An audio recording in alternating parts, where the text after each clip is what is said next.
You're listening to Cross Rhythms Plymouth 96.3 FM, and I've got the privilege and pleasure of being joined by the power of the internet by Joe Herbert-James, who is Head of Policy, Communications and Campaigns at an organisation called A Rocha. Hi, Joe.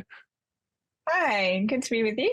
It's great to be with you today. Thanks so much for your time. And we won't go into the details of it, but this came together very last minute. So I'm very appreciative of you turning things around and on a day off as well. So wow. You know, it's great to have you. Great to have you here.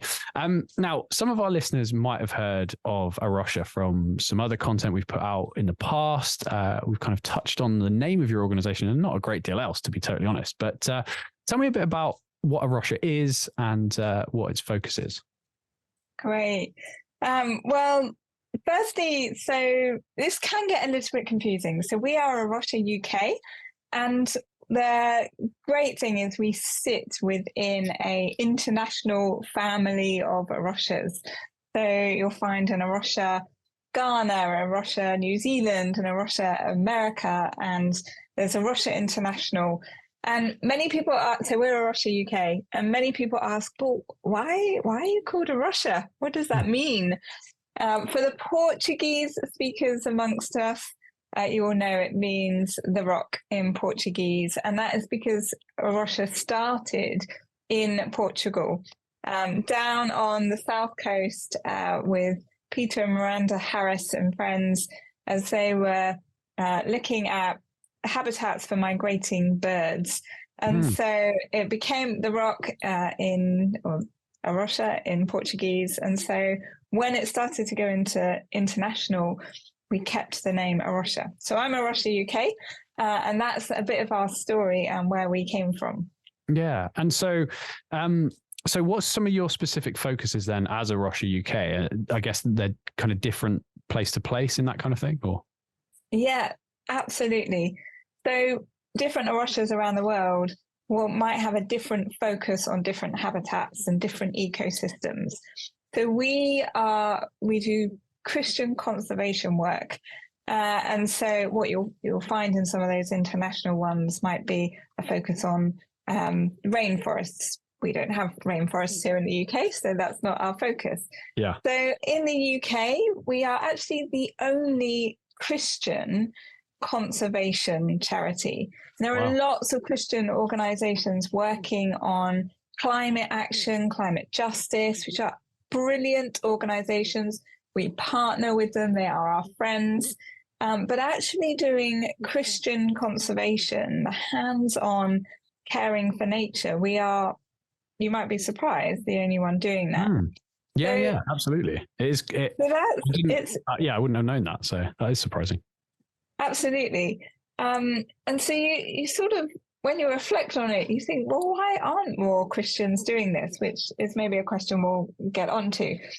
So part of what we do is the hands-on, literally caring for nature, conservation work. A Rocha UK have 2 reserves of its own that we manage, and part of what we started to do a number of years ago, recognizing if we want to really have an impact in the UK, bearing in mind the UK is one of the most nature depleted countries in Europe. The most nature depleted country in Europe. Wow. We need more than just us doing it. So we created our Partners in Action program. And so we partner with Christian landowners or land managers to help them and support them manage their land for nature, to restore habitats perhaps, and really care and look after their land, their nature, their environment. So that's one of our major aspects that we do. Next week, we will actually have our 50th Partner in Action join us. And so we are now managing over 7 with those partners, helping them manage 7,000 acres of land, which is really encouraging. Yeah. And I suppose tailored to wherever they are and whatever, the natural habitat would lend itself to in those places. Yeah. And those Partners in Action might range from even a local school that might happen to have a lot of land, and that might be, planting hedgerows to encourage wildlife back. That is, vast. Our most recent and largest partner in action is 3,000 acres in West Scotland there, which is a very different habitat, of course. And so some would be farmers, some might be churches that own land. They really vary.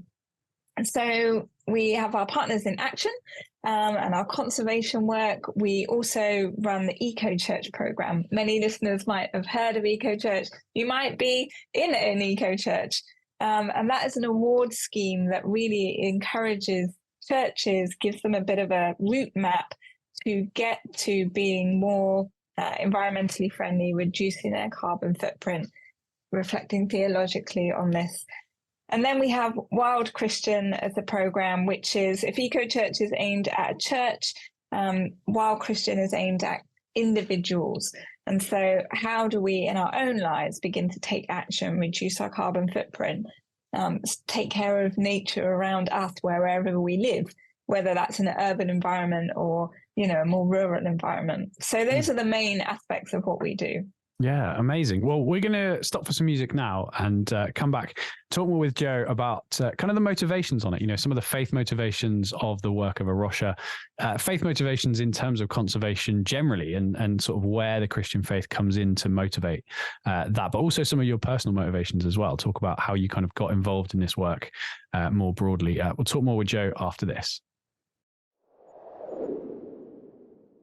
You're listening to Cross Rhythms Plymouth, 96.3 FM, and I'm in conversation with Joe Herbert-James from A Rocha UK. I'm glad you made that distinction, because I'd have just said A Rocha generally, but it's really interesting to know that it's, a bigger work. A Rocha generally has the same kind of heart and ethos across the world, but very specific to its area, and makes the work very precise to what's needed in those countries, which I think is really important. Well, we wanted to talk in this section a bit about motivations, really. And I suppose if we start more personal for you then, Joe, and then kind of zoom out as to the motivations of A Rocha generally. But where did your heart and passion for kind of things environmental start, and how did you kind of connect that to faith? Has it always been connected? Tell us a bit about that. Yeah. Well, I feel I must start with my confession, really. I won't give you the whole story, but I became a Christian when I was 17, and it was one of those dramatic moments. I was in hook, line, and sinker, and I remember going to church one time where we had visiting speakers, and the visiting speakers often a bit better than the normal. I'm sure that's not true in every other church. And so I was there, front row, enthusiastic, waiting to hear what they had to say. And their talk that day was on the environment. Nice. And to my shame, I walked out of church that day and I thought to myself, you have just wasted 40 minutes of my life, because I come to church to hear about my relationship with God. Why are you talking to me about the environment? For me, there was absolutely no connection between the environment, what was going on, and my relationship with Jesus. And bearing in mind, I was this young, over-enthusiastic, new Christian who was absolutely going for it. Sure. And somehow I had not made that connection. Long story short, I went on a journey with really feeling convicted that God cared passionately about people living in poverty and injustice around the world. And I actually started working for Tear Fund. Yeah. And when I got to Tear Fund, what I learned very quickly was that climate change was undermining the lives of people living in poverty. And so people were getting poorer because of the climate crisis. Right. And I suddenly made this connection between people and the environment, which sounds very naive that I hadn't made that connection, but I honestly hadn't. Yeah. And I started to realize, oh, wait, if I truly believe that God cares about people living in poverty, then this is something he's going to care about too. And I actually thought, oh no, well, I just don't care. I don't feel it in my heart. Wow. Yeah, And yeah. I went back to the Gosh, you've been Bible on and a I journey started to from there read. to now. That's I remarkable. Exactly. It's been a huge change. I did have to go back to the Bible and really start to read with my eyes open. And Right. then I realized, oh gosh, so it turns out the Bible has quite a lot to say about this, and I hadn't realized. And even then, I had to go on a real journey because in my heart, I still couldn't suddenly make myself care. And I actually felt it was a walk of obedience to what I was reading in the Bible and saying, even if I don't feel it in my heart, I want to be obedient to what I read in the Bible and go on this journey. So, yeah.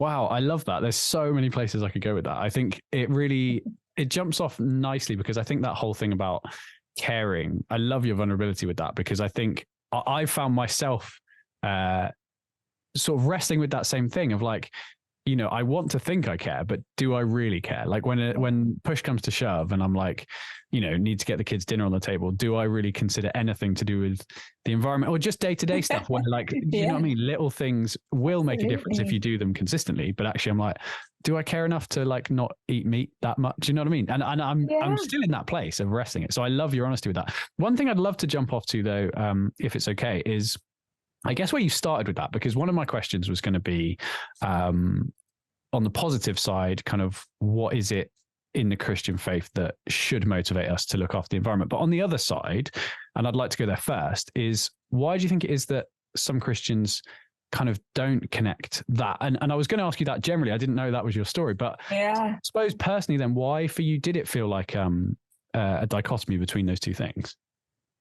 Absolutely. Well, I mean, those questions are obviously very connected. Sure. What should motivate us and why not? And I sort of think also it can be helpful in some ways to separate. There's another two questions. What does the Bible say about our relationship to God and his creation? How is it intended to be? Yeah.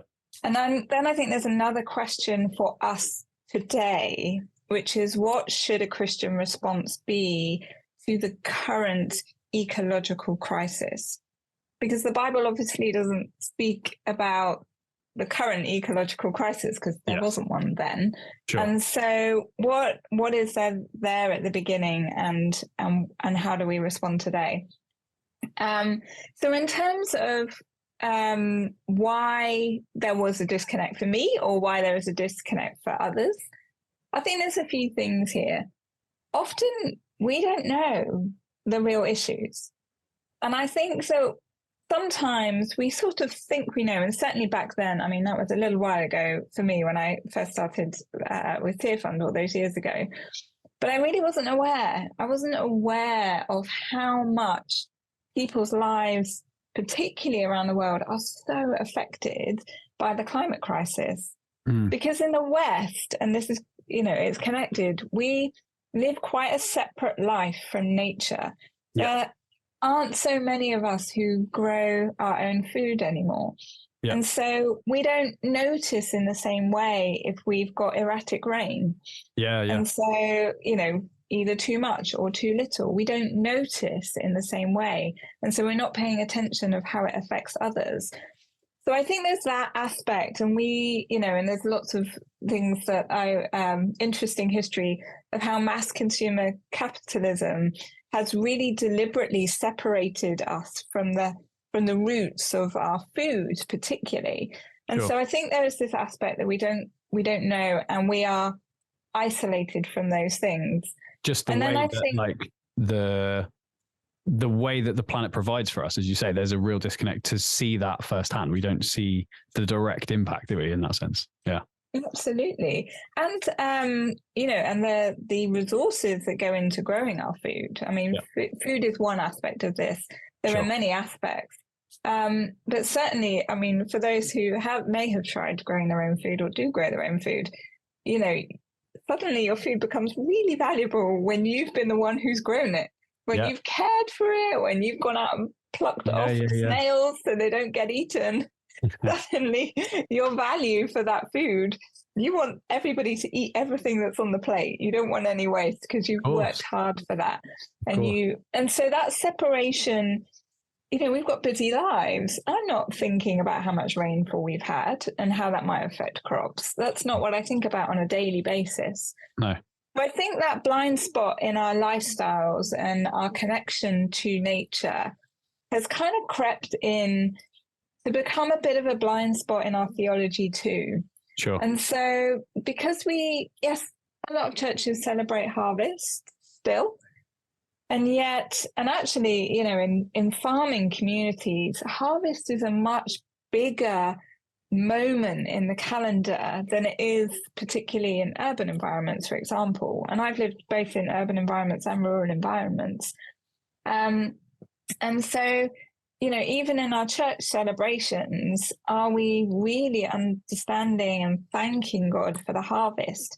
And so I think the less we do that, we get this blind spot that has grown in our theology. We don't talk about nature in the same way. We live in an individualistic society. And so that creeps into our theology too. It's about me and my relationship with God. Mm-hmm. And wider creation, I don't know it was necessarily deliberate, but just sort of gets further and further pushed out. My relationship with my global neighbor gets further pushed away, and distance. And so we get this blind spot. So I think there are multiple reasons that has happened. It's happened over a long amount of time. And now we've got this huge scientific crisis, really, the planet and the issues of climate change. They're so scientific that they're not easy to grasp unless you're a scientist. And so that distances us even further from the issues. Yeah. Well, we'll stop for some music and pick up the conversation with Joe right after this. You're listening to Cross Rhythms Plymouth 96.3 FM. Really great privilege to speak with you, Joe. It's Joe Herbert-James from A Rocha UK, Christian conservation charity, the only Christian conservation charity in the UK, which is kind of staggering and kind of sad in many ways. But we won't go into that. I mean, Joe, I feel like we could talk for a lot longer. We don't have loads more time, but tell us a little bit about some of the simple things that listeners can do in sort of their lives to look after the planet. And also, I suppose, just some of the hope that you have when it comes to the situation that we're in terms of nature, in terms of the environment, because in many ways it feels hopeless. In many ways it is pretty bleak, but there is an aspect of hope. There always is an aspect of hope, particularly from a Christian perspective. So talk around some of those things, if you wouldn't mind. Yeah, absolutely. If you just read the science, and even in the last couple of weeks, we've obviously got the COP28 conference imminently starting. It would paint a very bleak picture. But I read the science. It's important to be informed, and I read that with one hand, and I read the Bible. I have the Bible in the other hand, because we read all of this through that lens of having a hope in a God and believing in the promises that he speaks in the Bible and in his word. If you just read the science, it would feel like there is no hope, but we read the Bible too. And so for me, that hope that God will renew all things is the hope that I hold on to. Does that mean that, God's going to do it in the end and I sit back? Absolutely not. This is about us living in what the kingdom is and should be. And a fully known kingdom would be one where we are in harmony with God's creation. And so we work and we live towards that. And that is also about a faithful witness of the church, living as God's people, refusing to accept the world the way that it is, refusing to accept that I have to live in a way that destroys God's creation, but actually I'm going to counterculturally live a bit differently. So in terms of the things that we can do individually, there are three areas where we really contribute the most to our carbon footprint. And that is the energy we use, the way we travel, and the food that we eat. And so I would really encourage you to go away and learn a bit more. If you are in a position to changing your energy supplier to a renewable one, just having a little look at the travel that you do. Are there ways that you can do lower carbon? And each of us are going to be in slightly different positions. So this is you looking at your own life, and the same with food. Again, I often say this, our aim isn't perfection. Our aim is faithfulness to God. And he knows each of our life circumstances. And then you might have some sort of green space that you're responsible for, a little bit of garden. There might be a community garden that you could join in with, just learning ways to care for nature and creation. We have got loads of resources to help equip people. If you are a Christian landowner and you want support with caring for your land, managing it for nature, we would love to hear from you. If you're a church, we have the Eco Church scheme set up to helpfully take people through, churches through, how they can adapt. If you, an individual, then you can sign up to our Wild Christian program. So A Rocha, AROCHA, arocha.org.uk. Go on our website, you can find more information there. Sign up to the different things that we send out. You can learn different ways, practical ways that you can get involved. Amazing. Joe, it's been a real pleasure. And I do hope to have you back on again at some point to talk more about this, because I feel like there's a lot of other things we could cover. But thank you so much for your time. And yeah, absolutely. I mean, take up that advice from Joe. And I think take that message of hope as well. I think there's so much in what Joe said there. So A Rocha, again, spelled AROCHA, because it's probably not a word you've used before. So search A Rocha online, and get involved in their stuff. Joe, thanks very much. Thanks.